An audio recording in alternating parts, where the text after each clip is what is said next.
정부 입장에서는 변동형을 제일 위험하게 본 것 같고요. 그래서 스트레스 금리 가산되는 비율을 제일 크게 적용해 놨어요.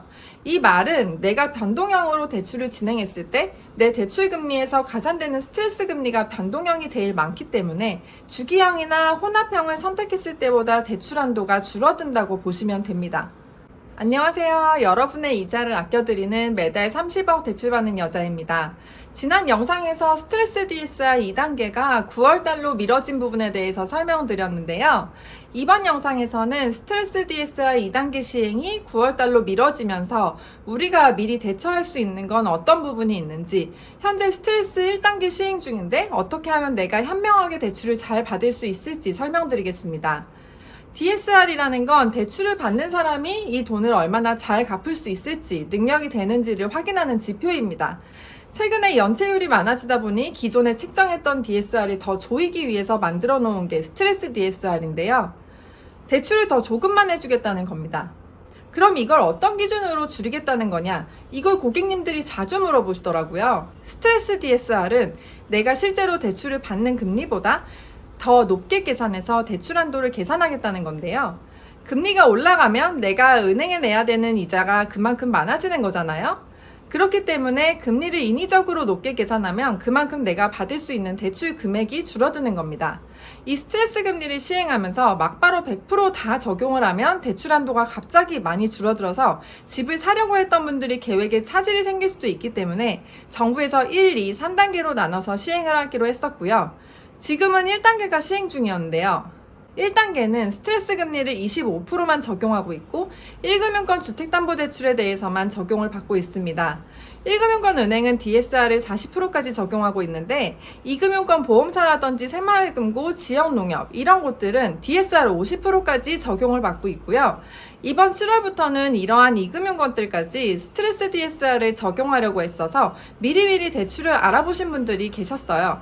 일단 2단계가 9월까지 미뤄졌으니까요. 대출 받으실 은행을 폭을 좀 넓혀서 지금 1금융권에서 스트레스 DSR 때문에 대출이 안 나오시는 분들은 2금융권까지 체크해 보시는 게 좋을 것 같습니다.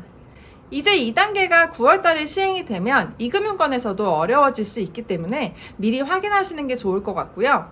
스트레스 DSR 시행 지침을 보시면 변동형, 혼합형, 주기형으로 나뉘어져서 적용하는 비율이 좀 다 다르게 되어 있는데요.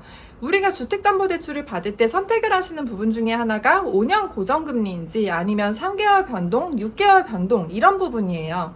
스트레스 DSR 지침에서 나와 있는 변동형이라는 건 3개월, 6개월, 12개월 단위로 금리가 바뀌는 걸 얘기하고요. 혼합형이라는 건 지금 제일 많이들 진행하시는 게 이 혼합형인데요. 고정이랑 변동이 혼합이 된 걸 말하는 거예요. 보통 5년 동안은 고정금리로 이자를 내고 5년 이후에는 3개월이라든지 6개월이라든지 변동되는 금리로 운영이 되어서 고정금리랑 변동금리가 혼합되어 있다고 해서 혼합형 금리라고 부른다. 이렇게 생각하시면 됩니다. 마지막 주기형은 5년 동안 고정된 금리로 받고 나서 5년 후에 금리가 변동이 되면 그 금리로 다시 5년 동안 이자를 내는 방식이에요. 정부 입장에서는 변동형을 제일 위험하게 본 것 같고요. 그래서 스트레스 금리 가산되는 비율을 제일 크게 적용해 놨어요. 이 말은 내가 변동형으로 대출을 진행했을 때 내 대출 금리에서 가산되는 스트레스 금리가 변동형이 제일 많기 때문에 주기형이나 혼합형을 선택했을 때보다 대출 한도가 줄어든다고 보시면 됩니다.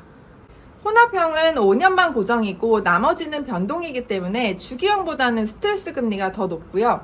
주기형은 다른 두 가지보다 스트레스 금리 적용 비율이 적어서 내가 대출을 진행하는데 대출 한도를 좀 많이 받고 싶다 하시면 현재로서는 변동형, 혼합형, 주기형 순서대로 대출 한도가 점점 많아진다 생각하시면 됩니다. 보통 은행들은 혼합형 상품이 아직은 많아서 고객님들이 대부분 혼합형으로 선택해서 대출을 진행하고 계시고요. 몇몇 은행들이 주기형으로 진행하는 상품들도 있긴 한데 스트레스 DSR이 시행되고 있기 때문에 점점 더 주기형 상품들을 내놓지 않을까 하는 생각이 듭니다. 사실 금리가 내려가면 너무 좋은데 금리가 내려가면 대출을 받기도 편하고 우리가 상환 부담도 어느 정도 줄어들잖아요. 지금처럼 금리가 높은 상황에서는 참 여러 가지로 힘이 들죠. 이자도 많이 내야 되는데 대출 한도도 줄어들어 버리니까 그래서 스트레스 DSR 시행에 대해 많은 분들이 관심이 쏠리는 게 아닐까 하는 생각이 들고요. 그렇기 때문에 이런 정책들은 요즘같이 어려운 때에는 미리 확인하시고 신경 써주시는 게 좋은 방법이지 않을까 싶습니다. 9월에 스트레스 2단계가 시행이 되면 연소득 1억인 분들 기준으로 대출 한도가 대략 4천만 원 정도가 줄어들기 때문에 대출 진행을 하셔야 하는 분들은 9월이 되기 전에 확인을 해보셨으면 좋겠고요. 내 집 마련하시거나 추가로 대출을 하시려고 할 때 이자는 가장 적게 주는 곳이 좋기 때문에 우리가 지출을 최소한으로 할 수 있는 그런 은행을 잘 찾아서 대출 진행하셨으면 좋겠습니다. 감사합니다.